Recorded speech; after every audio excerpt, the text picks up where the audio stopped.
ನಮ್ಮ ಕೂಡ ಮಾತನಾಡಿಸುವ ನಿನ್ನ ಕೃಪೆಯನ್ನು ನಡೆಸುವುದಾಗಿ ಬೇಡುತ್ತೇವೆ.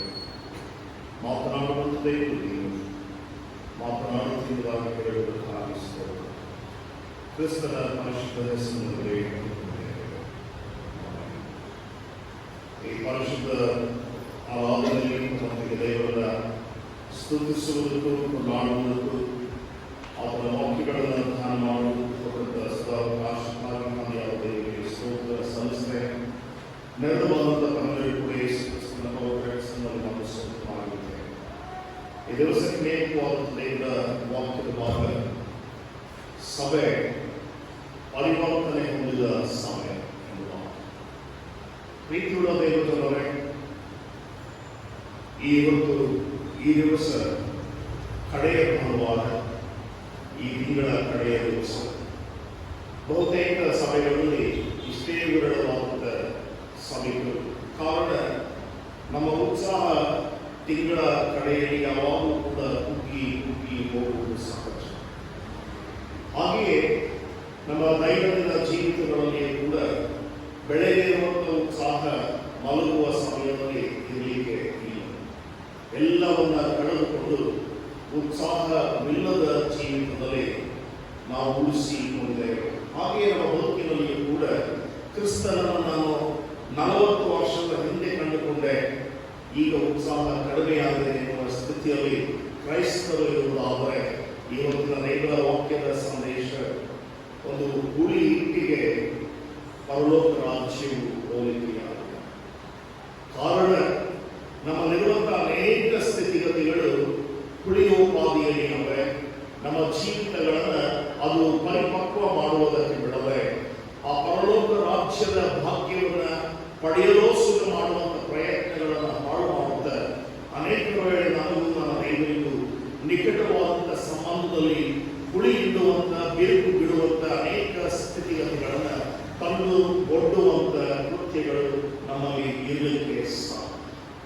ಸುಮಾರು 10 ವರ್ಷಗಳ ಹಿಂದೆ ನಾವು ಕೇಳಿಸಿಕೊಳ್ಳುವಾಗ ನ್ಯೂ ಬಾರ್ನ್ ಕ್ರಿಸ್ಟಿಯನ್ ಎಂಬುದಾಗಿ, ನೀವು ಪುನಃ ಹುಟ್ಟಿದ ಕ್ರೈಸ್ತವರು ಎಂಬುದಾಗಿ ಒಂದು ಚಾಲನೆಯಲ್ಲಿ ನ್ಯೂ ಬಾರ್ನ್ ಕ್ರಿಸ್ಟಿಯನ್ ಎನ್ನುವಂಥ ಪದ 10 ವರ್ಷದ ನಂತರದಲ್ಲಿ ಮಾತ್ರ ತೆಗೆಯುವುದಾದ ಹಲವು ಅನ್ನುವುದಕ್ಕೆ ಬದಲಾಗಿ ಪ್ರಯತ್ನವಾಡುವುದಾಗಿ ಹೇಳುವಂತಹ ಸ್ಥಿತಿಯಲ್ಲಿದ್ದೆವು.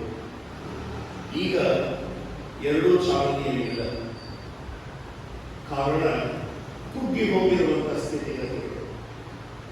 ಅದೇ ರೀತಿಯಲ್ಲಿ ಇವತ್ತು ದೇವರ ವಾಕ್ಯದ ಭಾಗ ದ ರಿಫಾರ್ಮ್ಡ್ ಚರ್ಚ್ ಎಂಬುದಾಗಿ ನಾವು ನೋಡುತ್ತೇವೆ. ಅಂದರೆ ಪರಿವರ್ತನೆ ಹೊಂದಿದ ಸಭೆ ಎಂಬ ನಮ್ಮ ಸಭೆ ಬೆಳೆಯುತ್ತಾ ಬರುತ್ತದೆ. ಸಭೆ ಅನೇಕ ಸ್ಥಿತಿಗತಿಗಳನ್ನು ನೋಡುತ್ತಾ ಮುಂದೆ ಹೆಚ್ಚಾಗುತ್ತೇವೆ. ಸಭೆಯಲ್ಲಿ ಅನೇಕ ಸ್ಥಿತಿಗತಿಗಳನ್ನು ನೋಡುವಾಗ ಈ ಸಭೆ ಎನ್ನುವಂಥದ್ದು ಕ್ರಿಸ್ತನದು, ಈ ಸಭೆ ಎನ್ನುವಂಥದ್ದು ಕ್ರಿಸ್ತನೇ ಒಡೆಯನು, ಇದನ್ನು ಪರಿಪಾಲಿಸುವಾತನು ಆತನು ಎಂಬುದಾಗಿ ನಾವು ಕೆಲವೊಮ್ಮೆ ಮರೆತು ಬಿಡುವಂಥ ಪರಿಸ್ಥಿತಿಯಲ್ಲಿ ನಮ್ಮ ಜೀವಿತಗಳನ್ನು ಉಳಿಸಿಕೊಳ್ಳುತ್ತೇವೆ. ಆದುದರಿಂದ ಇನ್ನೂ ಅನೇಕ ಸ್ಥಿತಿಗತಿಗಳನ್ನು ನೋಡಿ ಹೇಳುವಾಗ ಈಗ ಹೊಸದಾಗಿ ನಾಮಧೇಯ ಹೊಂದುವಂಥ ಸಭೆಗಳು ಹೇಗಿದೆ ಎಂಬುದಾಗಿ ನೋಡುವಾಗ ಹೀಗೆ ಬರೆಯಲ್ಪಟ್ಟಿದೆ: The Reformed Lutheran Church, the Reformed Adventist Church, the Reformed Communion of Christian Church. ಹೀಗೆ ನಾನಾ ಹೆಸರುಗಳು ಕೊಡಲ್ಪಡುತ್ತವೆ. ಇವೆಲ್ಲಕ್ಕೂ ಮೂಲ ಕಾರಣ, ಮೂಲ ಉದ್ದೇಶ ಮನುಷ್ಯನ ಸ್ವಾರ್ಥತೆ ಮತ್ತು ಮನುಷ್ಯನಲ್ಲಿರುವಂಥ ಅಹಂಕಾರ ಮತ್ತು ಅವರಲ್ಲಿರುವಂಥ ಧೋರಣೆಯ ಬದುಕು ಅಂದುಕೊಳ್ಳುವಂಥದ್ದು ಅನೇಕ ವೇಳೆ ನಾನಾ ರೀತಿಯಲ್ಲಿ ಇರುವುದಕ್ಕೆ ಸಾಧ್ಯ. ಒಂದು ಕಡೆ ಒಬ್ಬ ಜ್ಞಾನಿ ಹೀಗೆ ಹೇಳುತ್ತಾನೆ: it is better to have the scriptures in your life than to become the pope ಎಂಬುದಾಗಿ. ಅಂದರೆ ನೀನು ಧರ್ಮಾಧ್ಯಕ್ಷನಾಗುವುದಕ್ಕಿಂತ ನಿನ್ನಲ್ಲಿ ದೇವರ ವಾಕ್ಯ ಒಳಗೊಂಡು ಜೀವಿಸುವುದಾದರೆ ಎಷ್ಟೋ ಮೇಲು. ನಿನ್ನ ಅಧಿಕಾರ ಅಥವಾ ನಿನ್ನ ಸ್ಥಾನ, ನಿನ್ನ ಮಾನಗಳು, ನಿನ್ನಲ್ಲಿರುವಂಥ ಎಲ್ಲ ವೈಭವದ ಜೀವಿತಗಳು ಯಾವುದಕ್ಕೂ ಕೆಲಸಕ್ಕೆ ಬಾರದು. ಬಹುಶಃ ನಿನ್ನೆ ಮೊನ್ನೆ ನಡೆದಂತ ಎಲ್ಲ ಸ್ಥಿತಿಗತಿಗಳನ್ನು ಗಮನಿಸಿ ನೋಡುವಾಗ ಆರೋಗ್ಯವಂತ ಎಲ್ಲದರಲ್ಲಿಯೂ ಕೂಡ ಯಾವ ಕೆಟ್ಟ ದುಶ್ಚಟಗಳು ಇಲ್ಲ. ಇಂತಹ ಮಧ್ಯದಲ್ಲಿ ಬದುಕಲಿಕ್ಕೆ ಆಗದೆ ಹೋದಂತ ಜೀವಿತ ಕ್ರಮ ಇವೆಲ್ಲವುಗಳನ್ನು ಗಮನಿಸಿ ನೋಡುವಾಗ ಈ ಹೊತ್ತು ನಾನು ಬದುಕಿರುವುದಾದರೆ ಇದು ನಾನು ವಾಕಿಂಗ್ ಮಾಡುವುದರಿಂದಲ್ಲ, ನನ್ನಲ್ಲಿರುವಂತಹ ಆರೋಗ್ಯದಿಂದಲ್ಲ, ನನ್ನಲ್ಲಿರುವಂತಹ ಒಳ್ಳೆಯ ಕಾರ್ಯಗಳಿಂದಲ್ಲ, ನನ್ನಲ್ಲಿರುವಂತಹ ಅಧಿಕಾರದಿಂದಲ್ಲ, ನನ್ನಲ್ಲಿರುವಂತಹ ಜ್ಞಾನದಿಂದಲ್ಲ, ನನ್ನಲ್ಲಿರುವಂತಹ ವಿದ್ಯಾಭ್ಯಾಸದಿಂದಲ್ಲ, ನನ್ನಲ್ಲಿರುವಂತಹ ಕೆಲಸದಿಂದಲ್ಲ, ನನ್ನಲ್ಲಿರುವಂತಹ ಹಣದಿಂದಲ್ಲ, ನನ್ನಲ್ಲಿರುವಂತಹ ಉದ್ಯೋಗದಿಂದಲ್ಲ, ನನ್ನಲ್ಲಿರುವಂತಹದೆಲ್ಲವೂ ಕೂಡ ದೊಡ್ಡ ಶೂನ್ಯ. ದೇವರ ಕೃಪೆ ಇಲ್ಲದೆ ಹೋದರೆ ನಾವು ಬದುಕುವುದು ವ್ಯರ್ಥ ಎನ್ನುವುದನ್ನು ಈ ದಿವಸದಲ್ಲಿ ನಾವು ಗ್ರಹಿಸಿಕೊಳ್ಳಬೇಕು. ಇಂತಹ ಪರಿಸ್ಥಿತಿಗಳಲ್ಲಿ ರಿಫಾರ್ಮ್ ಚರ್ಚ್ ಅಥವಾ ಪರಿವರ್ತನೆಯ ಸಭೆ ಎಂಬುದಾಗಿ ಹೇಳುವಾಗ ಇದು ಯಾರ ಕುರಿತು ಮಾತನಾಡುತ್ತದೆ? ಇದು ಕಟ್ಟಡದ ಕುರಿತಲ್ಲ, ಇಲ್ಲಿರುವಂತಹ ಕುರ್ಚಿಗಳ ಕುರಿತಲ್ಲ, ಇಲ್ಲಿರುವಂತಹ ಪರದೆಗಳ ಕುರಿತಲ್ಲ, ಇಲ್ಲಿರುವಂತಹ ವ್ಯವಸ್ಥೆಯ ಕುರಿತಲ್ಲ, ಇಲ್ಲಿರುವಂತಹ ಅಧಿಕಾರಿಗಳ ಕುರಿತಲ್ಲ, ಇಲ್ಲಿರುವಂತಹ ಸಂಬಂಧಗಳ ಕುರಿತು, ಇಲ್ಲಿರುವಂತಹ ವ್ಯಕ್ತಿಗಳ ಕುರಿತು ಮಾತನಾಡುತ್ತದೆ. ಕಾರಣ ಮತ್ತಾಯನ ಸುವಾರ್ತೆ 16ನೇ ಅಧ್ಯಾಯದಲ್ಲಿ ನಾವು ಹೀಗೆ ನೋಡ್ತೇವೆ. 18ನೇ ವಾಕ್ಯ, ಮತ್ತು ನಾನು ನಿನಗೆ ಒಂದು ಮಾತನ್ನ ಹೇಳುತ್ತೇನೆ. ಯೇಸು ಸ್ವಾಮಿ ಹೇಳುವಂಥದ್ದು ಆ ಶಿಷ್ಯರಿಗೆ ಆತನು ಹೀಗೆ ಹೇಳುತ್ತಾನೆ, ಮತ್ತು ನಾನು ನಿನಗೆ ಒಂದು ಮಾತನ್ನ ಹೇಳುತ್ತೇನೆ. ಅದು ಹೀಗೆ ಬರೆಯಲ್ಪಟ್ಟಿದೆ. ಅದೇನೆಂದರೆ, ನೀನು ಪೇತ್ರನು, ಈ ಬಂಡೆಯ ಮೇಲೆ ನನ್ನ ಸಭೆಯನ್ನ ಕಟ್ಟುವೆನು. ಈ ಬಂಡೆಯ ಮೇಲೆ ನನ್ನ ಸಭೆಯನ್ನ ಕಟ್ಟುವೆನು. ಪಾತಾಳದ ಬಲವು ಅದನ್ನೇ ಮಾಡುವುದು, ಅದನ್ನ ಸೋಲಿಸಲಾರದು. ಈ ಹೊತ್ತು ನಾನು ಈ ಸಭೆಯನ್ನ ನಿರ್ದೇಶಿಸಿ, ಈ ಸಭೆಯನ್ನ ನಿಲುವಿನಲ್ಲಿ ನಾನು ತೆಗೆದುಕೊಂಡಿರುವುದಾದರೆ, ಈ ಸಭೆಗೆ ನಾನು ವ್ಯಕ್ತಿಗತವಾಗಿ ಸೇರಿಸಲ್ಪಟ್ಟಿರುವುದಾದರೆ, ನನ್ನ ಈ ಪಾತಾಳ ಲೋಕದ ಯಾವುದೇ ಸಂಗತಿಗಳು ನನ್ನನ್ನು ಕೆಡಿಸಲಿಕ್ಕೆ ಸಾಧ್ಯ ಇಲ್ಲ. ಪೇತ್ರನಿಗೆ ಯೇಸು ಸ್ವಾಮಿ ಹೇಳಿದ್ದು, ನೀನು ಪೇತ್ರನು, ಈ ಬಂಡೆಯ ಮೇಲೆ ನನ್ನ ಸಭೆಯನ್ನು ಕಟ್ಟುವೆನು. ಪಾತಾಳದ ಯಾವ ಸಂಗತಿಗಳು ಇದನ್ನ ಈ ಸಭೆಯನ್ನ ಸೋಲಿಸಲಾರದು. ಈಗುಳ ದೇವಜನಗಳೇ, ನಾವು ನಮ್ಮ ಸಭೆ ಏನು ಎಂಬುದಾಗಿ ಅರ್ಥೈಸಿಕೊಳ್ಳುವುದಾದರೆ ಈ ಸಭೆ ಯಾವುದು? ಈ ಬಂಡೆ ಎನ್ನುವಂಥದ್ದು ಈ ಕಟ್ಟಡವೋ, ಅಥವಾ ಈ ಬಂಡೆ ಎನ್ನುವಂಥದ್ದು ನನ್ನನ್ನೇ ನಾನು ನಿರ್ದೇಶಿಸಿ ದೇವರ ಸನ್ನಿಧಾನದಲ್ಲಿ ಒಪ್ಪಿಸಿಕೊಟ್ಟಂತ ಸಭೆಯಾಗಿ ನಿಂತ ವ್ಯಕ್ತಿಯಾಗಿ ನಿಲ್ಲುತ್ತಾ ಇದ್ದೇನೆ. ಪೇತ್ರನಿಗೂ ನನ್ನನ್ನು ಹೋಲಿಸಿ ನೋಡುವುದಾದರೆ ನಾನು ಎಷ್ಟರ ಮಟ್ಟಿಗೆ ಈ ಸಭೆಗೆ ಪರಿಪಾಲಕನಾಗಿ, ಈ ಸಭೆ ಎಂಬ ಈ ಬಂಡೆಯನ್ನ ನಾನು ದೇವರಿಗೆ ಒಪ್ಪಿಸಿಕೊಂಡಂತ ವ್ಯಕ್ತಿಯಾಗಿ ಜೀವಿಸುತ್ತಾ ಇದ್ದೇನೆ ಎನ್ನುವಂಥದ್ದು ಬಹಳ ಮುಖ್ಯ. ನಮ್ಮ ಜೀವಿತ ಶೈಲಿ ಮತ್ತು ಈ ಸಭೆ ಯಾವ ನಿಟ್ಟಿನಲ್ಲಿ ಅದೇ ಎಂಬುದಾಗಿ ನೋಡುವಾಗ, ಯಾಕೆ ಪೇತ್ರನ ಕುರಿತು ಈ ಸಭೆಯ ಕುರಿತು ಮಾತನಾಡುವಾಗ ನಾವು ಹೇಗೆ ತಾನೇ ಪರಿವರ್ತನೆಯ ಹಾದಿಯಲ್ಲಿರುವಂತಹ ಸಭೆ, ನಾವು ಅನೇಕ ವೇಳೆ ಸಭೆಯ ಕುರಿತು ಮಾತನಾಡುವಾಗ ನಮ್ಮ ಸಭೆ ಹೀಗೆ, ನಮ್ಮ ಸಭೆಯಲ್ಲಿ ಹೀಗೆಯೇ, ನಮ್ಮ ಸಭೆ ಇನ್ನೂ ಹೀಗೆಯೇ ಇರುತ್ತದೆ, ಹೀಗೆ ಮಾತನಾಡ್ತೇವೆ. ಆದರೆ ನಾನು ಹೀಗೆ, ನಾನು ಇರುವುದೇ ಹೀಗೆ, ನನ್ನಲ್ಲಿ ಇರುವಂತದ್ದೇ ಹೀಗೆ, ನಾನು ಹೀಗೆಯೇ ಇದ್ದೇನೆ, ಆದುದರಿಂದ ನನ್ನ ಸಭೆ ಹೀಗಿದೆ ಹೇಳುವುದು. ಸಭೆಯ ಕುರಿತು ವಿ ಆರ್ ಇಂಡಿಯನ್ಸ್, ನಾವು ಹೇಳ್ತೇವೆ ನಾವು ಭಾರತ ದೇಶದ ವಾಸಿಗಳು, ಭಾರತ ಹೀಗೆ ಬದಲಾಗಬೇಕು, ಭಾರತ ಅಮೆರಿಕ ರೀತಿಯಲ್ಲಿ ಬದಲಾಗಬೇಕು, ಭಾರತ ನ್ಯೂಜಿಲೆಂಡ್ ರೀತಿಯಲ್ಲಿ ಬದಲಾಗಬೇಕು. ಆದರೆ ದಿನನಿತ್ಯ ಮಾಡುವಂತಹ ಕೆಲಸಗಳನ್ನೇ ಮಾಡುತ್ತಾ ಬದಲಾವಣೆ ಆಗಬೇಕು ಎನ್ನುವುದು ಹೇಗೆ ತಾನೇ ಸಾಧ್ಯ?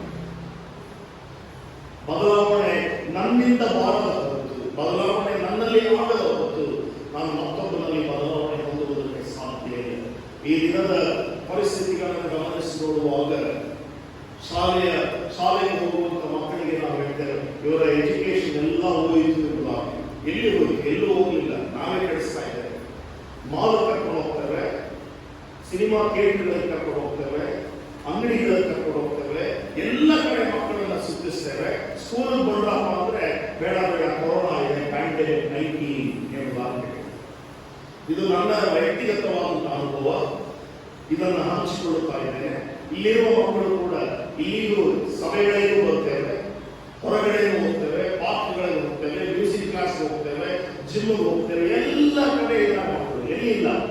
ಶಾಲೆ ಒಂದನ್ನು ಬಿಟ್ಟು ಬೇರೆ ಎಲ್ಲ ಕಡೆ ಇದ್ದಾವೆ. ಆಮೇಲೆ ನಾವು ಹೇಳುವಂಥದ್ದು ಮಕ್ಕಳ ವಿದ್ಯಾಭ್ಯಾಸ ಹಾಳಾಗಿ ಹೋಗುವಂತೆ ಮಾಡುವಂಥದ್ದು ಯಾರು? ನಾವೇ, ತಂದೆ ತಾಯಿಗಳಾಗಿ ನಾವೇ. ಮಾಲ್ಗಳಿಗೆ ಕರ್ಕೊಂಡು ಹೋಗಬೇಕಾದ್ರೆ ಅವರಿಗೆ ಏನೆಲ್ಲ ಸಂರಕ್ಷಣೆ ಮಾಡಿ ಕರ್ಕೊಂಡು ಹೋಗ್ತೇವೆ. ಅದೇ ರೀತಿಯಲ್ಲಿ ಅಷ್ಟೇ ಸಂರಕ್ಷಣೆ ಮಾಡಿ ಶಾಲೆಗೆ ತಂದು ಬಿಡುವುದಾದ್ರೆ ಪಾಠಗಳು ನಡೆಯುವುದಿಲ್ಲವೋ? ಈ ರೀತಿಯಲ್ಲಿ ನಮ್ಮ ಸಭೆಗಳು ಕೂಡ ಅವೆ. ಇದರಲ್ಲಿ ಯಾವ ವ್ಯತ್ಯಾಸ ಇಲ್ಲ. ನಾನು ಬದಲಾಗದ ಹೊರತು ನನ್ನ ಸಭೆ ಬದಲಾಗುವುದಿಲ್ಲ. ನಾನು ತಿಳಿದುಕೊಳ್ಳದ ಹೊರತು ನನ್ನ ಸಭೆಗೆ ತಿಳುವಳಿಕೆ ಬರುವುದಕ್ಕೆ ಸಾಧ್ಯ ಇಲ್ಲ. ನಾನು ಅರ್ಥ ಮಾಡಿಕೊಳ್ಳದ ಹೊರತು ನನ್ನ ಸಭೆಯಲ್ಲಿ ಅರ್ಥೈಸಿಕೊಳ್ಳುವುದಕ್ಕೆ ಸಾಧ್ಯ ಇಲ್ಲ. ನಾನು ಉದ್ಧಾರವಾಗದ ಹೊರತು ನನ್ನ ಸಭೆಯು ಬೆಳೆಯುವುದಕ್ಕೆ ಸಾಧ್ಯ ಇಲ್ಲ. ಕಾರಣ ದೇವರು ನನ್ನನ್ನೇ ತನ್ನ ಸಭೆಯನ್ನಾಗಿ ಆಯ್ದುಕೊಂಡಿದ್ದಾನೆ. ಯಾರು 1 ಕೊರಿಂಥ 3ನೇ ಅಧ್ಯಾಯದ 14ನೇ ವಾಕ್ಯ ಓದಬೇಕೆಂಬುದಾಗಿ ಪ್ರೀತಿಯಿಂದ ಕೇಳಿಕೊಳ್ಳುತ್ತೇನೆ. 1 ಕೊರಿಂಥ 3ನೇ ಅಧ್ಯಾಯದ 14ನೇ ವಾಕ್ಯ. ನೀವೇ ದೇವರ ಆಲಯವಾಗಿದ್ದೀರಿ ಎಂಬುದಾಗಿ ಕಾಣುವಾಗುತ್ತದೆ.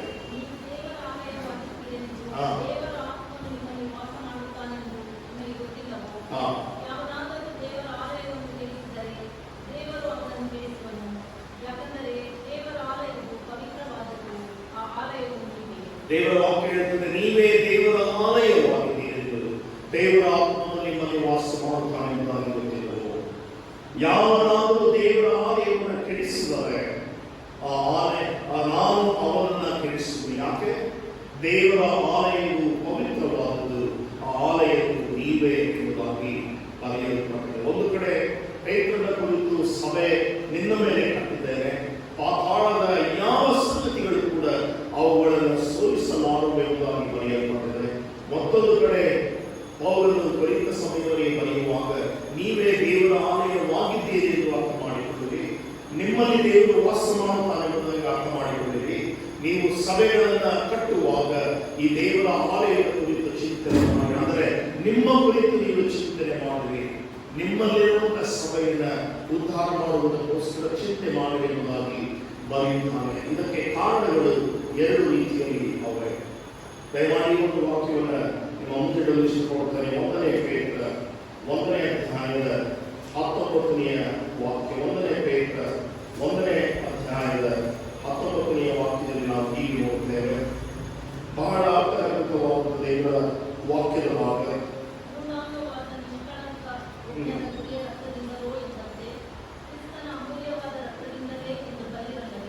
ದೇವರ ವಾಕ್ಯ ಹೇಳುತ್ತದೆ, ಪೂರ್ಣಾಂಗವಾದಂತ ನಿಷ್ಕಳಂಕವಾದಂತ ಯಜ್ಞದ ಕುರಿಯ ರಕ್ತದಿಂದಲೋ ಎಂಬಂತೆ ಕ್ರಿಸ್ತನ ಅಮೂಲ್ಯವಾದ ರಕ್ತದಿಂದಲೇ ಎಂದು ಅಲ್ಲಿರಲ್ಲವೇ. ಅಂದರೆ ಇದರ ಅರ್ಥ ನನ್ನ ಕಡುಕಿಂಪಾದ ಪಾಪಗಳು, ನನ್ನ ಯಾವುದೇ ರೀತಿಯ ಜೀವಿತ ಈ ಒಂದು ಪರಿಹಾರವಾಗಿದೆ ಎಂದು ನಾವು ಹೇಳುವುದಾದರೆ ಅದು ನಿಷ್ಕಳಂಕವಾದಂತ ಪೂರ್ಣಾಂಗವಾದಂತ ಕುರಿಯ ರಕ್ತದಿಂದಲೇ ಎಂಬಂತೆ ತನ್ನನ್ನೇ ಒಪ್ಪಿಸಿಕೊಟ್ಟಂತೆ ಯೇಸು ಕ್ರಿಸ್ತನ ರಕ್ತದಿಂದಲೇ ಎನ್ನುವಂಥದ್ದನ್ನ ನೀವು ಬಲಾತ್ಮರಾಗಿದ್ದೀರಿ. ಇದನ್ನ ನಾವು ಅನೇಕ ವೇಳೆ ಮರೆತು ಬಿಡುತ್ತೇವೆ. ಈ ಒಂದು ಸ್ಥಿತಿಗತಿಗಳನ್ನ ನಾವು ಅನೇಕ ವೇಳೆ ಮರೆತು ಬಿಡುವ ಕಾರಣ ನಮ್ಮಲ್ಲಿ ಆ ಯೇಸು ಕ್ರಿಸ್ತನ ಪರಿಚಯದ ಅನೇಕ ವೇಳೆ ಮರೆತು ಹೋಗುವ ಕಾರಣ ನಮ್ಮ ಜೀವಿತಗಳಲ್ಲಿ ನಾನಾ ರೀತಿಯ ಸಂಕಷ್ಟಗಳನ್ನು ಅನುಭವ ಮಾಡುವುದಕ್ಕೆ ಬರುತ್ತೇವೆ. ಅದೇ ರೀತಿಯಲ್ಲಿ 2ನೇ ಪೇತ್ರ 1ನೇ ಅಧ್ಯಾಯದ 19ನೇ ವಾಕ್ಯವನ್ನು ನಿಮ್ಮ ಮುಂದೆ ಇಷ್ಟಪಡುತ್ತೇನೆ. 2ನೇ ಪೇತ್ರ 1ನೇ ಅಧ್ಯಾಯದ 19ನೇ ವಾಕ್ಯ. ಅಲ್ಲಿ ಇದು ಬರೆಯಲ್ಪಟ್ಟಿದೆ, ಇದಲ್ಲದೆ ಪ್ರವಾದನ ವಾಕ್ಯವು ನನಗೆ ಮತ್ತು ದೃಢವಾಗಿದೆ. ನಿಮ್ಮ ಹೃದಯದೊಳಗೆ ಬೆಳ್ಳಿಯು ಮೂಡಿ ಅರುಣೋದಯವಾಗುವ ಪರ್ಯಂತರ ಅದನ್ನ ಕತ್ತಲೆಯಾದ ಸ್ಥಳದಲ್ಲಿ ಪ್ರಕಾಶಿಸುವ ದೀಪದ ನೆಲೆಸಿ ಅದಕ್ಕೆ ಲಕ್ಷ್ಯ ಕೊಡುವುದೇ ಒಳ್ಳೆಯದು. ಯೇಸು ಕ್ರಿಸ್ತನು ಯೋಹಾನನ ಸುವಾರ್ತೆಯಲ್ಲಿ ನಾವು ನೋಡ್ತೇವೆ, ಆತನು ಕತ್ತಲೆಗೆ ಬೆಳಕಾಗಿ ಬಂದನು. ಬೆಳಕು ಪ್ರಕಾಶಮಯವಾಗಿತ್ತು, ಆದರೆ ಮನುಷ್ಯರಾಗಿ ಬೆಳಕನ್ನು ಕಂಡುಕೊಳ್ಳಲಿಲ್ಲ. ಇಲ್ಲಿ ಪೇತ್ರನು ಹೇಳುತ್ತಾನೆ, ಈ ಅರುಣೋದಯವಾಗುವ, ಈ ದೀಪವನ್ನು ಬೆಳೆಸುವ, ಈ ಒಂದು ಕತ್ತಲೆಯನ್ನು ಓಡಿಸುವ ಯೇಸು ಕ್ರಿಸ್ತನು ತಾನೇ ಪೂರ್ಣಾಂಗವಾದ ರೀತಿಯಲ್ಲಿ ತನ್ನನ್ನೇ ಸಮರ್ಪಿಸಿಕೊಂಡು ಈ ಸಭೆಯನ್ನ ಆತನು ಪ್ರತಿಷ್ಠಾಪಿಸಿದ್ದಾನೆ. ಈ ವಾಕ್ಯವನ್ನು ಗಮನಿಸಿಕೊಂಡ್ರೆ, ಇದಲ್ಲದೆ ಪ್ರವಾದನ ವಾಕ್ಯವು ನಮಗೂ ಮತ್ತೂ ದೃಢವಾಗಿದೆ. It is confirm. ಅದು ನಮಗೆ ಬಲವಂತವಾಗಿ ಬರೆಯಲ್ಪಟ್ಟಿದೆ.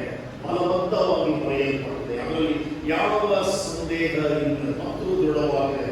ಆ ದೃಢತೆ ಏನೆಂಬುದಾಗಿ ನೋಡುವಾಗ, ಹೃದಯದೊಳಗೆ ಬೆಳ್ಳಿಯು ಮೂಡಿ ಅರುಣೋದಯವಾಗುವ ಪರ್ಯಂತರ ಅದನ್ನು ಕತ್ತಲೆಯ ಸ್ಥಳದಲ್ಲಿ ಪ್ರಕಾಶಿಸುವ ದೀಪವೆಂದೆನಿಸಿ ಅದಕ್ಕೆ ಲಕ್ಷ್ಯ ಕೊಡುವುದೇ ಒಳ್ಳೆಯದು. ಮುಂದೆ ಒಂದು ವಾಕ್ಯ ಹೇಳುತ್ತದೆ, ಶಾಸ್ತ್ರದಲ್ಲಿ ಬರೆದಿರುವಂತಹ ಯಾವ ಪ್ರವಾದನ ವಾಕ್ಯವು ಕೇವಲ ಮಾನುಷ್ಯ ಬುದ್ಧಿಯಿಂದ ಬರೆಯಲ್ಪಟ್ಟದ್ದಲ್ಲ. ಇಡೀ ಸತ್ಯವೇದ ಮಾನುಷ್ಯ ಬುದ್ಧಿಯಿಂದ ಬರೆಯಲ್ಪಟ್ಟದ್ದಲ್ಲ. ಕಾರಣ 54 ಭಾನುವಾರಗಳು ನೀವು ಪ್ರಸಂಗವನ್ನು ಕೇಳಿಸಿಕೊಳ್ಳುತ್ತಾರೆ ನೋಡಿದ್ದೀರಿ. 54 ಭಾನುವಾರಗಳಲ್ಲಿ ಕನಿಷ್ಠ 10 ದೇವರ ವಾಕ್ಯಗಳಾದರೂ ಪುನರಾವರ್ತನೆ ಅಂದರೆ ರೆಪಿಟೇಷನ್ ಆಗಿಯೇ ಇರುತ್ತದೆ. ಆದರೆ ಅದನ್ನು ನೀವು 10 ಸಾರಿ ಕೇಳಿಸಿಕೊಂಡಾಗಿ ಮತ್ತೆ ಅದನ್ನು ಕೇಳಿಸಿಕೊಳ್ಳುವಾಗ ಆ ದಿವಸಕ್ಕೆ ನಿಮ್ಮ ಮನೋಸ್ಥಿತಿ ಹೇಗಿದೆಯೋ ಹಾಗೆಯೇ ಅದು ನಿಮ್ಮ ಕೂಡ ಮಾತನಾಡುತ್ತದೆ ಹೊರತು 10 ಸಾರಿಯೂ ಮಾತನಾಡಿದ ರೀತಿಯಲ್ಲಿ ಮಾತನಾಡುವುದಕ್ಕೆ ಸಾಧ್ಯ ಇಲ್ಲ.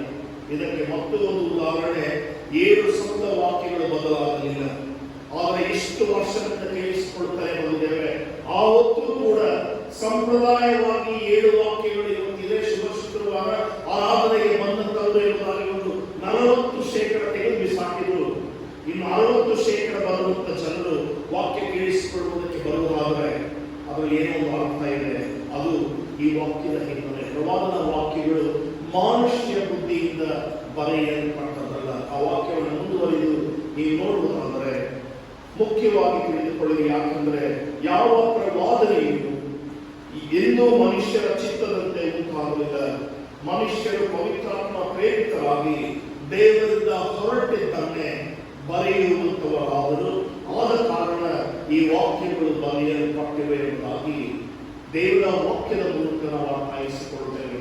ಇಬ್ರಿಯ 4:12 ನಾವು ಹೀಗೆ ನೋಡ್ತೇವೆ, ದೇವರ ವಾಕ್ಯವು ಸಜೀವವಾದದ್ದು, ಯಾವ ಈ ಬಾಯಿಗೆ ತಿಳಿಯುತ್ತಲೂ ಹದವಾದದ್ದು, ಎಲ್ಲ ಕೀಳು ಮಜ್ಜೆಗಳನ್ನು ವಿಭಾಗಿಸುವಷ್ಟರ ಮಟ್ಟಿಗೆ ತೂರಿ ಹೋಗುವಂಥದ್ದು, ಮನುಷ್ಯರ ಆತ್ಮಗಳನ್ನು ವಿವೇಚಿಸುವಂಥದ್ದು, ಮನುಷ್ಯರ ಹೃದಯಗಳನ್ನ ಅದು ಪ್ರೋಕ್ಷಿಸುವಂಥದ್ದು ಆಗಿಯೇ ಸಜೀವವಾದದ್ದು. ದೇವರ ವಾಕ್ಯ ಸಜೀವವಾದದ್ದು. ಇಲ್ಲಿ ನಾವು ನೋಡ್ತೇವೆ, ಪೇತ್ರನು ಬರೆಯುತ್ತಾನೆ, ಯಾವ ಪ್ರವಾದನ ವಾಕ್ಯಗಳು ಮನುಷ್ಯರಿಂದ ಬರೆಯಲ್ಪಟ್ಟದಲ್ಲ, ಮನುಷ್ಯರ ಜ್ಞಾನದಿಂದ ಬರೆಯಲ್ಪಟ್ಟದಲ್ಲ, ಮನುಷ್ಯರ ಬುದ್ಧಿಯಿಂದ ಬರೆಯಲ್ಪಟ್ಟದಲ್ಲ, ಮನುಷ್ಯರ ಶಕ್ತಿಯಿಂದ ಬರೆಯಲ್ಪಟ್ಟದಲ್ಲ, ಬದಲಾಗಿ ಪವಿತ್ರಾತ್ಮನ ಪ್ರೇರಿತರಾದಂಥ ವಾಕ್ಯಗಳೇ ಮನುಷ್ಯನಿಗೆ ಕೊಡಲ್ಪಟ್ಟ ಕಾರಣ ಅದು ಬರೆಯಲ್ಪಟ್ಟಿದೆ ಎಂಬುದಾಗಿ. ಹೀಗಿರುವ ಸ್ಥಿತಿಯಲ್ಲಿ ನಾವು ಕ್ರಿಸ್ತ ಯೇಸುವನ್ನು ಹೇಗೆ ಅರ್ಥೈಸಿಕೊಳ್ಳಬೇಕು? ದಯಮಾಡಿ ಸತ್ಯವೇದದಲ್ಲಿ 2ನೇ ತಿಮೋಥೆಯರಿಗೆ ಬರೆದ ಪತ್ರಿಕೆ 3ನೇ ಅಧ್ಯಾಯದ 15ನೇ ವಾಕ್ಯ ಓದುವುದಾದರೆ ಸಂತೋಷ. 2ನೇ ತಿಮೋಥೆಯಲ್ಲಿ ಬರೆದ ಪತ್ರಿಕೆ 3ನೇ ಅಧ್ಯಾಯದ 15ನೇ ಮತ್ತು 14ನೇ ವಾಕ್ಯ.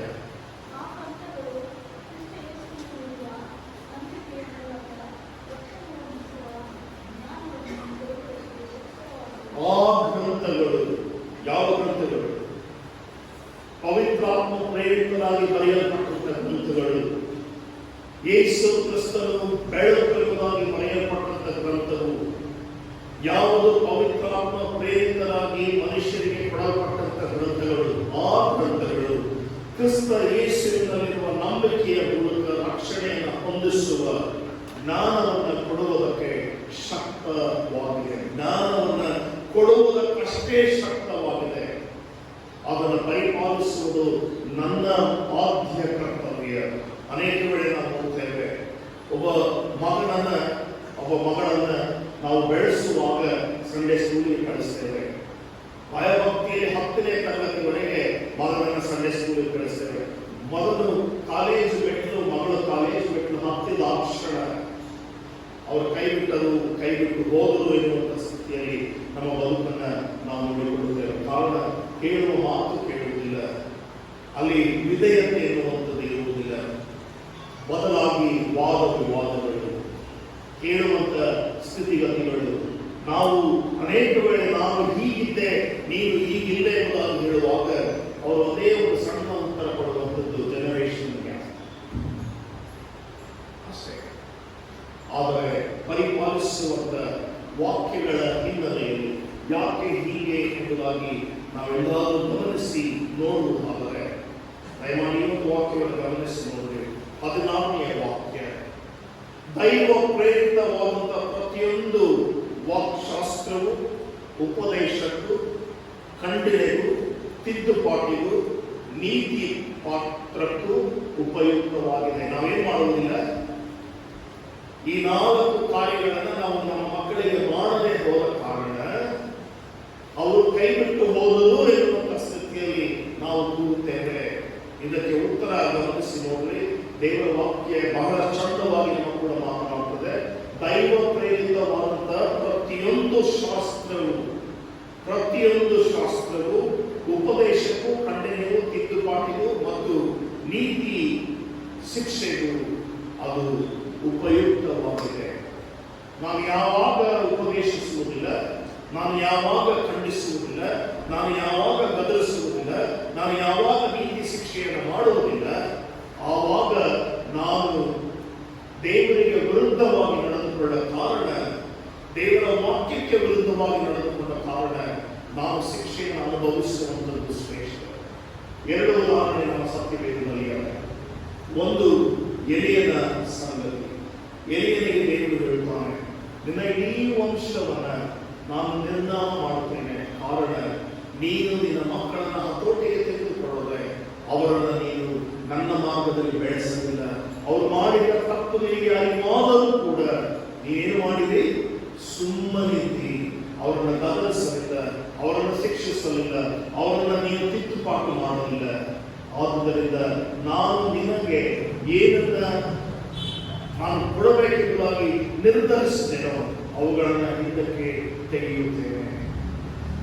ಇಡೀ ಎಲಿಯನ ಚರಿತ್ರೆ ಸತ್ಯವೇದದಲ್ಲಿ ಆದರೆ ಗಮನಿಸಿ ನೋಡಿದ್ದೇವೆ. ಎಲಿಯನಿಗಿಂತ ದೊಡ್ಡ ವ್ಯಕ್ತಿಗಳು ನಾವಲ್ಲ.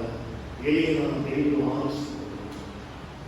ಎಲಿಯನ ಮೂಲಕವಾಗಿ ಅನೇಕ ದೃಷ್ಟಾಂತಗಳನ್ನು, ಅನೇಕ ಸ್ಥಿತಿಗತಿಗಳನ್ನು ದೇವರು ತನ್ನ ವಾಕ್ಯದಲ್ಲಿ ಬರೆದು ನಮಗೋಸ್ಕರವಾಗಿ ದೃಷ್ಟಾಂತವಾಗಿ ಇಟ್ಟಿದ್ದಾರೆ. ಇನ್ನು ದಾವೀದನಿಗೆ ಗಮನಿಸಿ ನೋಡುವಾಗ, ದಾವೀದನನ್ನ ಸಭೆ ಕಟ್ಟುವುದಕ್ಕೆ ಬಿಡಲಿಲ್ಲ, ದಾವೀದನು ಆಲಯವನ್ನು ನಿರ್ಮಾಣ ಮಾಡುವುದಕ್ಕೆ ಬಿಡಲಿಲ್ಲ. ನಿನ್ನ ಕೈಗಳು ರಕ್ತಪಾತವಾಗಿದ್ದರಿಂದ ನಿನ್ನ ಕೈಯಲ್ಲಿ ನಾನು ಆಲಯವನ್ನು ಕಟ್ಟಿಸಿಕೊಳ್ಳುವುದಿಲ್ಲ, ಆದರೆ ನಿನಗೆ ನಾನು ಏನು ಪ್ರಮಾಣ ಮಾಡಿದನೋ ಅದನ್ನು ನೆರವೇರಿಸಲು ನಿನ್ನ ಮಗನ ಮೂಲಕವಾಗಿ ಒಂದು ಆಲಯವನ್ನು ನಾನು ಕಟ್ಟುವಂತೆ ಮಾಡುವೆನು. ದೇವರು ಕ್ರಮೇಣವಾಗಿ ತಾನು ಆರಿಸಿಕೊಂಡಂಥ ಜನರಿಗೆ ಶಿಕ್ಷೆ ಕೊಡುತ್ತಲೇ ಬಂದನು. ಶಿಕ್ಷೆ ಕೊಡದೇ ಇದ್ದಂಥ ಸ್ಥಿತಿಗತಿಗಳು ಸತ್ಯವೇದದಲ್ಲಿ ಎಲ್ಲಿಯೂ ಕೂಡ ಮರೆಯಲ್ಪಡದು. ಇಂತಹ ಸ್ಥಿತಿಗತಿಗಳನ್ನು ಗಮನಿಸಿ ನೋಡುವಾಗ ಎಲ್ಲ ಶಾಸ್ತ್ರವು, ಬರೆಯಲ್ಪಟ್ಟಂಥ ವೇದಶಾಸ್ತ್ರವು ಮನುಷ್ಯನ ಜ್ಞಾನಕ್ಕೆ ನಿಲುಕುವಾಗ ಅದು ಉಪದೇಶಕ್ಕೂ ಖಂಡನೆಗೂ ತಿದ್ದುಪಾಟಿಗೂ ನೀತಿ ಶಿಕ್ಷೆಗೂ ಉಪಯುಕ್ತವಾಗಿದೆ. ಆದುದರಿಂದ ಮಕ್ಕಳನ್ನು ಬೆಳೆಸುವಾಗ ಅವರಿಗೆ ಅನೇಕ ವೇಳೆ ಬರ್ತಡೆಗಳನ್ನು ಬರುವಾಗ ಅವ್ರಿಗೆ ಏನು ಕೊಡ್ತೇವೆ? ಕೇಳಿದ್ದೆಲ್ಲ ಕೊಡಿಸ್ತೇವೆ. ಎಂದಾದರೂ ಸತ್ಯವೇದವನ್ನು ಗಿಫ್ಟ್ ಮಾಡಿದೆವು. ಅವಲೋಕಿಸಿ ನೋಡೋಣ. ನಮ್ಮ 60 ವರ್ಷದ ಜೀವಿತ, 40 ವರ್ಷದ ಜೀವಿತ, 30 ವರ್ಷದ ಜೀವಿತ ಯಾವತ್ತು ಸತ್ಯವೇದವನ್ನು ಕೊಟ್ಟಿದ್ದೇವೆ? ಮತ್ತು ಸಭೆಯಲ್ಲಿ ಮೊದಲೇ ಸತ್ಯವೇದ ಕೊಟ್ಟರೆ ಎಷ್ಟು ಜನ ಕೊಟ್ಟಿದ್ದೀವಿ ಅಂತ ಹೇಳ್ತೇವೆ. ಇದಕ್ಕಿಂತ ಮಿಗಿಲಾದ ಮತ್ತೊಂದು ಉಡುಗೊರೆ ನಮಗೆ ಇಲ್ಲಿದೆ. ಅನೇಕ ಒಳ್ಳೆಯ ಸಭೆಗಳಲ್ಲಿ ನಾವು ಕೇಳಿಸಿಕೊಂಡದ್ದು, ಮದುವೆಗಳಿಗೆ ಸತ್ಯವೇದವನ್ನು ಗಿಫ್ಟ್ ಮಾಡುವಾಗ ಬರೀ ಸತ್ಯವೇದ ಕೊಟ್ಟರೆ ನಾವೇ ತಗೊಳ್ಳೋದು. ಮತ್ತೆ ಇನ್ನೇನು ಬೇಕು? ಜೀವನಕ್ಕೆ ಮತ್ತೇನು ಬೇಕು?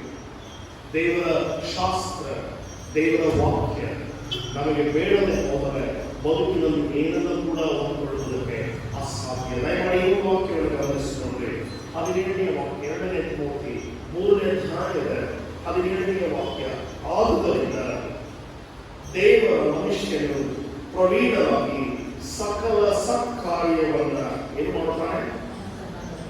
ಸಕಲ ಸತ್ಕಾರ್ಯ ಏನಾಗುತ್ತಾನೆ? ಸನ್ನದ್ಧನಾಗುವುದು. ನಾನು ಯಾವಾಗ ದೇವರ ವಾಕ್ಯಕ್ಕೆ ವಿಧೇಯನಾಗಿ, ದೇವರ ಶಾಸ್ತ್ರಕ್ಕೆ ವಿಧೇಯನಾಗಿ, ದೇವರ ವೇದೋಕ್ತಿಗೆ ವಿಧೇಯನಾಗಿ, ದೇವರ ವೇದೋಕ್ತಿಯನ್ನು ನನ್ನ ಜೀವಿತಗಳಲ್ಲಿ ಅಳವಡಿಸಿಕೊಳ್ಳುವಾಗ ನನಗೆ ಏನಾಗ್ತದೆ ಎಂಬುದಾಗಿ ಕೂಡ ಬರೆಯಲ್ಪಟ್ಟಿದೆ. ಆದುದರಿಂದ ದೇವರ ಮನುಷ್ಯನು ಪ್ರವೀಣನಾಗಿ ಸಕಲ ಸನ್ಮಾರ್ಗಕ್ಕೆ ಆತನು ಸನ್ನದ್ಧನಾಗುವುದು ಎಂಬುದಾಗಿ ಹೇಳುವಾಗ ಆ ನಿಟ್ಟಿನಲ್ಲಿ ಬದುಕುವುದಕ್ಕೆ, ಸಾಕ್ಷಿಯಾಗಿ ನಿಲ್ಲುವುದಕ್ಕೆ ಸಾಧ್ಯ. ಮತ್ತೊಂದು ಕಡೆ ಹೀಗೆ ನೋಡ್ತೇವೆ, ರೋಮಾಪುರದವರಿಗೆ ಬರೆದ ಪತ್ರಿಕೆ 8ನೇ ಅಧ್ಯಾಯದ 7ನೇ ವಾಕ್ಯ. ಯಾಕೆ ಹೀಗಾಗುವುದಕ್ಕೆ ಕಾರಣ ಏನು?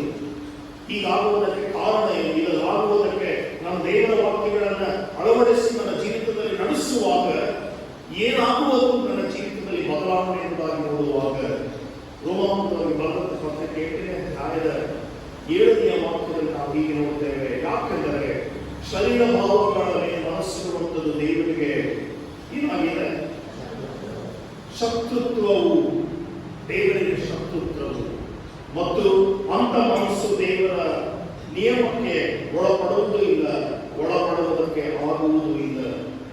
ಶರೀರ ಭಾವದ ಕರ್ಮಗಳು ದೇವರಿಗೆ ಮೆಚ್ಚುಗೆಯಾಗಿ ಇರಲಾರವು.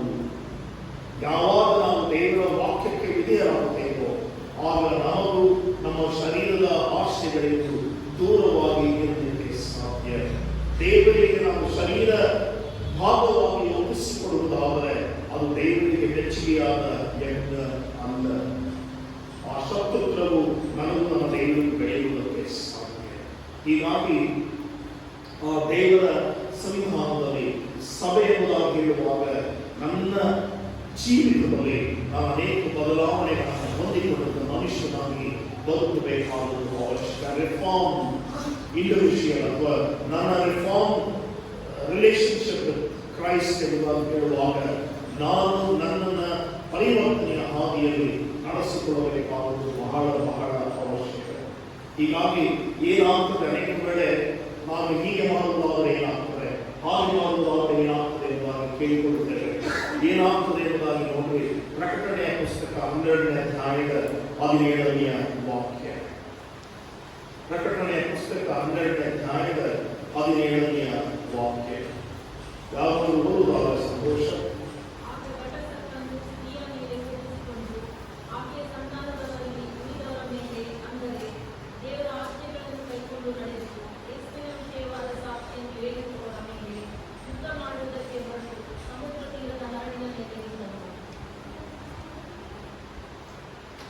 ಹದಿನೆಂಟನೇ ವಾಕ್ಯ ಬಹಳ ಸ್ಪಷ್ಟವಾಗಿ ಮಕ್ಕಳು ಮಾತನಾಡುತ್ತದೆ. ಆಗ ಘಟಸರ್ಪನು ಸ್ತ್ರೀಯ ಮೇಲೆ ಕೋಪಿಸಿಕೊಂಡು ಆಕೆಯ ಸಂತಾನದವರಲ್ಲಿ ಉಳಿದವರ ಮೇಲೆ, ಅಂದರೆ ದೇವರ ಆಜ್ಞೆಗಳನ್ನು ಕೈಕೊಂಡು ನಡೆದು ಯೇಸುವಿನ ವಿಷಯವಾದ ಸಾಕ್ಷ್ಯವನ್ನು ಹೇಳುವವರ ಮೇಲೆ ಯುದ್ಧ ಮಾಡುವುದಕ್ಕೆ ಹೊರಟು ಸಮುದ್ರ ತೀರದ ಮರಳಿನ ಮೇಲೆ ನಿಂತರು. ಅಂದರೆ ಇದರ ಹಿನ್ನೆಲೆ ದೇವರ ವಾಕ್ಯಗಳನ್ನು ಕೇಳಿಸಿಕೊಂಡು ಯಾರು ಇದ್ದಾರೋ ಅವರು ಕಡೆಯ ತನಕ ಬದುಕುವ ಹಾದಿಯಲ್ಲಿ ಅವರ ಮೇಲೆಯೂ ಕೂಡ ಘಟ ಸರ್ಪವು ಹಾಳು ಮಾಡುವುದಕ್ಕೆ, ಜಗಳ ಮಾಡುವುದಕ್ಕೆ ಬರುವುದು. ಅದು ಆ ಕಡೆಯ ಅನೇಕ ಸನ್ನಿವೇಶಗಳನ್ನು ನಾವು ನೋಡ್ತಾ ಬರುವಾಗ, ಕಡೆಯ ದಿವಸಗಳನ್ನು ಅವಲೋಕಿಸಿ ನೋಡುವ ಇಂತಹ ಸ್ಥಿತಿಗತಿಗಳಲ್ಲಿ ಏನಾಗ್ತದೆ ಎಂಬುದಾಗಿ ನೋಡುವಾಗ ಅಪೊಸ್ತಲರ ಕೃತ್ಯಗಳನ್ನು ನಾವು ಹೀಗೆ ನೋಡ್ತೇವೆ. ಅಪೊಸ್ತಲರ ಕೃತ್ಯಗಳು 3ನೇ ಅಧ್ಯಾಯದ 19ನೇ ವಾಕ್ಯದಲ್ಲಿ, ಆದುದರಿಂದ ದೇವರು ನಿಮ್ಮ ಪಾಪಗಳನ್ನು ಅಳಿಸಿ ಬಿಡುವ ಹಾಗೆ ನೀವು ಪಶ್ಚಾತ್ತಾಪಪಟ್ಟು ಆತನ ಕಡೆಗೆ ತಿರುಗಿಕೊಳ್ಳಿರಿ. ತಿರುಗದಿದ್ದರೆ ನೀವು ದೇವರ ಸನ್ನಿಧಿಯಿಂದ ವಿಶ್ರಾಂತಿ ಕಾಲಗಳು ನಿಮಗೆ ದೊರೆಯದೆ ಹೋಗುವಂಥವುಗಳಾಗಿವೆ. ಆತನು ನಿಮಗೆ ನಾನಂತೂ ಕ್ರಿಸ್ತ ಯೇಸುವಿನಾಗುವ ಅನೇಕ ಸಂಗತಿಗಳನ್ನು ನಿಮಗೆ ಕಳಿಸಿಕೊಡುವುದಕ್ಕೆ ಇಷ್ಟಪಡ್ತಾನೆ. ಅಂದರೆ ಆತನ ಅಪೊಸ್ತಲರ ಆ ಕೃತ್ಯಗಳಲ್ಲಿ ಅನೇಕ ಸಂಗತಿಗಳನ್ನು ಆತನು ಬರೆಯುತ್ತಾನೆ. ಅನೇಕ ಸಂಗತಿಗಳು ವಿವಾದಮಯವಾಗಿ ಅಂದು ಸಭೆಗಳು ಹೇಗಿದ್ದವು ಎಂಬುದಾಗಿಯೂ ಬರೆಯಲ್ಪಟ್ಟಿದೆ. ಈ ವಾಕ್ಯಗಳನ್ನು ನೀವು ನೋಡುವಾಗ ಸಮಸ್ತವನ್ನ ಸರಿ ಮಾಡುವ ಆ ಕಾಲವು ಬರುವಾಗ ನೀವು ನಿಮ್ಮ ಕ್ರಿಸ್ತ ಯೇಸುವಿನೊಡನೆ ಉತ್ತಮವಾದ ಜೀವಿತಗಳನ್ನು ಅನುಭವಿಸುವುದಕ್ಕೆ ನಿಮಗೆ ಸಾಧ್ಯವಾಗುತ್ತದೆ ಎನ್ನುವುದನ್ನು ಅಪೊಸ್ತಲರು ತನ್ನ ಕೃತಿಗಳಲ್ಲಿ ಆತನು ಬರೆಯುತ್ತಾನೆ. ಹೀಗೆ ನಾನಾ ಸಂಗತಿಗಳು ದೇವರ ವಾಕ್ಯಗಳಲ್ಲಿ ಬರೆಯಲ್ಪಟ್ಟಿರುವಾಗ ನಾನು ಎಷ್ಟರ ಮಟ್ಟಿಗೆ ಈ ವಾಕ್ಯಗಳನ್ನು ಅರ್ಥ ಮಾಡಿಕೊಳ್ಳುವಂತ ಸ್ಥಿತಿಯಲ್ಲಿ ಇದ್ದೇನೆ. ಇದರಲ್ಲಿ ಒಂದು ವಾಕ್ಯವನ್ನು ಮಾತ್ರ ನಿಮ್ಮ ಮುಂದೆ ಇಷ್ಟಪಡುತ್ತೇನೆ. ಅಪೊಸ್ತಲರ ಕೃತ್ಯಗಳು 3ನೇ ಅಧ್ಯಾಯದ 21ನೇ ವಾಕ್ಯವನ್ನು ನಾವು ಓದಬೇಕಾಗುವುದು ಅವಶ್ಯಕ. ಅಪೊಸ್ತಲರ ಕೃತ್ಯಗಳು 3ನೇ ಅಧ್ಯಾಯದ 21ನೇ ವಾಕ್ಯ.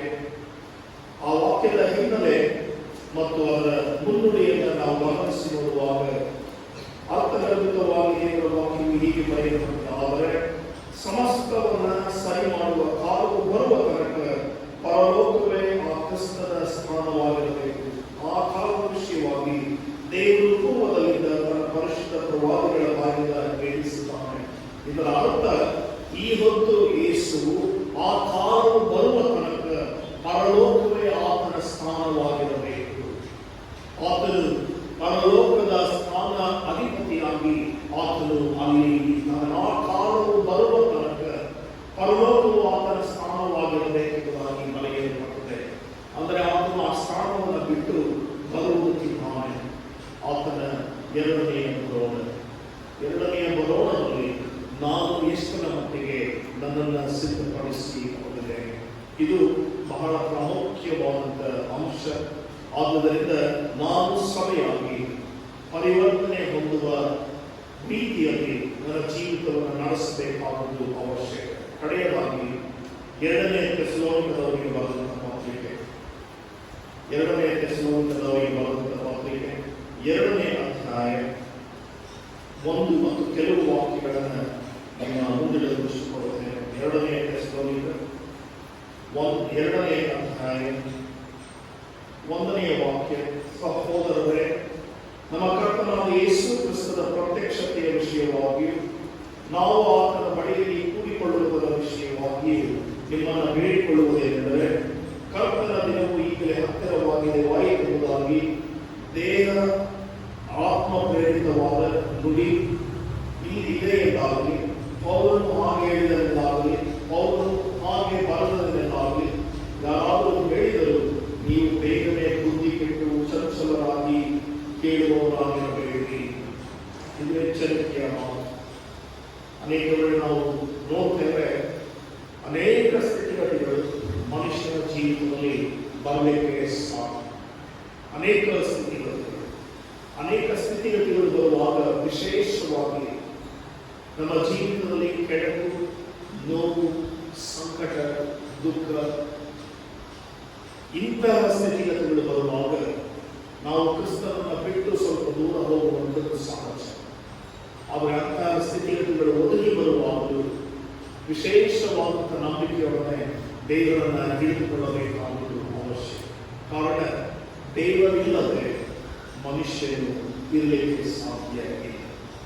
ಮನುಷ್ಯನ ರೂಪ ದೇವರ ಪ್ರತಿರೂಪ ಎನ್ನುವಂಥದ್ರಲ್ಲಿ ಸತ್ಯವೇನು ಕಂಡ ಮಾಡಿ, ಹಾಗಾಗಿ ಆತನ ಪ್ರತ್ಯಕ್ಷತೆಯಲ್ಲಿ ನಮ್ಮನ್ನು ನಾವು ತೊಡಗಿಸಿಕೊಳ್ಳುವಾಗ ಇವರು ಹೀಗೆ ಹೇಳಿದರು, ಅವರು ಆಗ ಪ್ರಸಂಗಿಸಿದರೆಂಬುದಾಗಿ ಚಂಚಲತೆಯನ್ನು ಹೊಂದಬೇಡಿ ಎಂಬುದಾಗಿ ದೇವರ ವಾಕ್ಯದಲ್ಲಿ ನಾವು ನೋಡುತ್ತೇವೆ. ಅನೇಕ ವೇಳೆ ಪ್ರಾರ್ಥಿಸುವಾಗ ಈ ಒಂದು ಪ್ರಾರ್ಥನೆ ಮಾಡಿ ನಾಳೆ ಬೆಳಗ್ಗೆ ಉತ್ತರ ಬೇಕು ಎನ್ನುವಂಥ ಮನುಷ್ಯರು ನಾವು ಅದು ಎಂದಿಗೂ ಸಾಧ್ಯ ಇಲ್ಲ. ಖಂಡಿತವಾಗಿ ತಿಳಿದುಕೊಳ್ಳಿ. ನಾವು ಅನೇಕ ಟಿವಿಗಳಲ್ಲಿ ಅನೇಕ ಮಾಧ್ಯಮಗಳಲ್ಲಿ ನೋಡ್ತೇವೆ, ಈಗಲೇ ಆಗ್ತಾ ಇದೆ ನೋಡ್ರಿ, ಸಾಧ್ಯ ಇಲ್ಲ. ಇವೆಲ್ಲವೂ ಕೂಡ ಅದೇ ಹೇಳಿದ್ದು. ಪೌಲ ಹೇಳ್ತಾನೆ ಥೆಸಲೋನಿಕ ಸಭೆಯವರು, ಪೌಲನು ಹೀಗೆ ಹೇಳಿದವರೆಂದಾಗಲಿ, ಅವರು ಹಾಗೆ ಪ್ರಸಂಗಿಸಿದರೆಂದಾಗಲಿ ನೀವು ಚಂಚಲತೆಗೆ ಒಳಗಾಗಬೇಡಿ. ನಿಮಗೆ ದೇವರು ತನ್ನ ಕಾರ್ಯವನ್ನು ಮಾಡುವ ಸಮಯದಲ್ಲಿ ಅದನ್ನು ಯಾವಾಗಲೂ ಕೂಡ ಮಾಡುತ್ತಾನೆ. ಆತನ ಪ್ರತ್ಯಕ್ಷತೆಯಲ್ಲಿ ಆಗುವುದಕ್ಕೆ ಸಾಧ್ಯ. ನಿಮಗೆ ಬೇಕು ಒಂದು ನಂಬಿಕೆ ಮತ್ತು ದೃಢವಾದಂಥ ವಿಶ್ವಾಸ. ನನ್ನ ಸಮಯದಲ್ಲಿ ದೇವರು ಮಾಡುವುದಕ್ಕಿಲ್ಲ, ಆತನ ಸಮಯದಲ್ಲಿ ದೇವರು ತನ್ನ ಕಾರ್ಯವನ್ನು ನಡೆಸುತ್ತಾನೆ. ಹೀಗೆ ಅನೇಕ ಸ್ಥಿತಿಗತಿಗಳನ್ನು ನೋಡುವಾಗ ರಿಫಾರ್ಮ್ಡ್ ಚರ್ಚ್, ಪರಿವರ್ತನೆಯ ಸಭೆ ಎಂಬುದಾಗಿ ಹೇಳುವಾಗ ದೇವರ ವಾಕ್ಯಗಳಲ್ಲಿ ದೃಢವಾಗಿ ನಿಲ್ಲುವಂಥದ್ದು ಅವಶ್ಯ. ದೃಢವಾಗಿ ನಿಲ್ಲುವಂಥದ್ದು ಅವಶ್ಯ. ಆ ದೃಢತೆ ಎನ್ನುವಂಥದ್ದು ದೇವರ ವಾಕ್ಯದಲ್ಲಿದೆ, ಮನುಷ್ಯರಲ್ಲಿ ಅಲ್ಲ. ಮನುಷ್ಯರಲ್ಲಿ ಇರುವುದಾದರೆ ಈ ವಾಕ್ಯಕ್ಕೆ ಬೆಲೆ ಇಲ್ಲ. ಈ ವಾಕ್ಯ ಹೇಳುವಂಥದ್ದು ಯಾವಾಗಲೂ ಕೂಡ ಸತ್ಯ, ಅದು ಸಜೀವವಾದವಾಗಿ ಪೌಲನು ತನ್ನ ಇಂಡಿಯ ಪತ್ರಿಕೆಯಲ್ಲಿ ತಿಳಿಸುತ್ತಾರೆ. ಈ ವಾಕ್ಯಗಳನ್ನು ಹಿಡಿದವರಾಗಿ ಮುಂದೆ ಹೋಗೋಣ.